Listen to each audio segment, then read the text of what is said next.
is Dr. Swarupa, the Ritus Advanced Skin Care. So acne ante jabbu kaadu. Acne అనేది normal condition. అంటే teenage లోకి వచ్చిన తర్వాత చాలా మంది వరకు ఈ ప్రాబ్లమ్ ని ఫేస్ చేస్తారన్నమాట. ఇది ఎందుకు అంటే మన ఒంట్లో ఆ టీనేజ్ టైంలో సెక్రీట్ అయ్యే హార్మోన్స్ వల్ల సెబేషియస్ గ్లాండ్స్ అనే ఒక ఆయిల్ జిడ్డు తయారు చేసే గ్లాండ్స్ అవి కొంచెం వాటి ఎక్కువ సెక్రీషన్స్ పెరుగుతాయన్నమాట.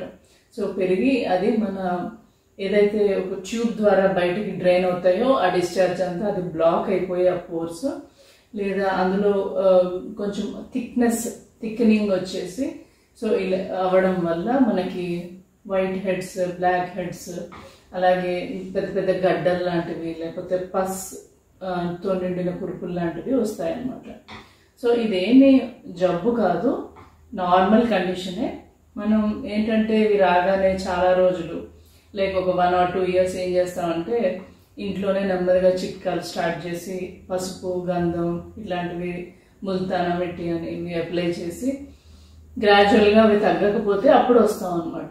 సో వీటి వల్ల ప్రాబ్లం ఏంటి అంటే పసుపు వల్ల తగ్గచ్చు, కానీ ఏమవుతుందంటే ఈ వేప పేస్ట్, పసుపు వీటి వల్ల ఇరిటెంట్ డెర్మటైటిస్ అనేది వస్తుంది అనమాట. అంటే అవి కొంచెం కాన్సన్ట్రేటెడ్గా ఉండటం వల్ల స్కిన్ పైన యాక్ట్ చేసి ఒక రియాక్షన్ని కాజ్ చేస్తాయి. దానివల్ల స్కిన్ మీద మచ్చలు పడడం ఇలా వచ్చే అవకాశం ఉంటుందన్నమాట. సో మనం ఇలాంటి ప్రాబ్లమ్స్ రాగానే క్రీమ్స్ వీటికి మనం పెద్ద పెద్ద ట్యాబ్లెట్లు కూడా వాడాల్సిన అవసరం లేదు. స్టార్టింగ్లోనే మనం జాగ్రత్త తీసుకుంటే ఆ ఫస్ట్ కామెడోన్స్ అనేవి ఏవైతే ఫామ్ అవుతాయో సో అవి మనం చిన్న చిన్న క్రీమ్స్తో రెటినాయిడ్ యాసిడ్ బేస్డ్ క్రీమ్స్ అని, అలాగే బెంజాయిల్ పెరాక్సైడ్ క్రీమ్స్ అని, అలాగే ఇన్ఫెక్షన్ ఏమైనా ఉంటేనే మనం ట్యాబ్లెట్లు వాడాల్సి వస్తుంది. లేకపోతే ఈ క్రీమ్స్తోనే మంచి రిజల్ట్స్ వస్తాయన్నమాట. సో మనం ఇలాంటి వాటికి చిన్న క్రీమ్తోనే పోగొట్టుకోవచ్చు. అలా కాకుండా పెద్ద పెద్ద నాడ్యూల్స్ ఫామ్ అవడము లేకపోతే అందులో పస్ నిండడం ఇలాంటివి కనుక జరిగితే మనం వాటికి మీద పనిచేసే మెడిసిన్స్ లైక్ యాంటీబయాటిక్స్ కానీ, యాంటీసెప్టిక్ క్రీమ్స్, అలాగే ఇంకా చాలా బాగా పెద్ద పెద్ద నాడ్యూల్స్ మనం ఏదైతే మెడిసిన్స్ వాడుతూ ఉన్నా కూడా రెస్పాండ్ అవ్వకపోతే అప్పుడు మనం రెటినాయిక్ యాసిడ్ లైక్ టాబ్లెట్స్ కూడా స్టార్ట్ చేస్తాం అన్నమాట. సో చిన్న చిన్న జాగ్రత్తలు తీసుకున్నా కూడా మన ముఖాన్ని ఈ యాక్నే నుంచి, వాటి వల్ల వచ్చే మచ్చల నుంచి, వాటి వల్ల పడే గుంటల నుంచి కూడా మనల్ని కాపాడుకోవచ్చు. ఇదేంటి అంటే మచ్చలు వరకు పర్వాలేదు, మనం క్రీమ్స్ పూసుకుంటే తగ్గిపోతాయి అన్నమాట.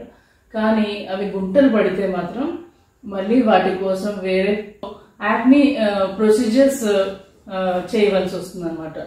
ఈ గుంటలు తగ్గడం కోసం మళ్ళీ ప్రొసీజర్స్ చేసి ఎంత మనం చేసినా కూడా ఒరిజినల్ స్కిన్ అయితే మనం ఎప్పుడూ తేలేము. సో ఎంత ఇంప్రూవ్మెంట్ చేసినా 70-80% ఇంప్రూవ్మెంట్ ఉంటుంది, కానీ కంప్లీట్ మన ఒరిజినల్ స్కిన్ రాదు. సో మనం ముందే జాగ్రత్త తీసుకుని అంత పెద్ద నాడ్యూల్స్, సిస్ట్ రాకుండా చూసుకోవాలన్నమాట. ఎందుకంటే సిస్ట్ లాంటి ఫామ్ అయిన తర్వాత అవి పెద్ద గుంట వదిలేస్తాయి, మనం గిచ్చినా గిచ్చకపోయినా కూడా. కొందరు ఏం చేస్తారంటే ప్రతి చిన్న దాన్ని గిచ్చి దాన్ని పెద్ద మచ్చలో చేస్తారు. సో అవి కూడా పోవడం చాలా కష్టం, చాలా టైం పడుతుంది. సో మనం ప్రాపర్గా మెడికేషన్ తీసుకుంటే ఇలాంటి మచ్చలు కానీ ఇలాంటి గుంటలు పడకుండా మనల్ని మనం కాపాడుకోవచ్చు.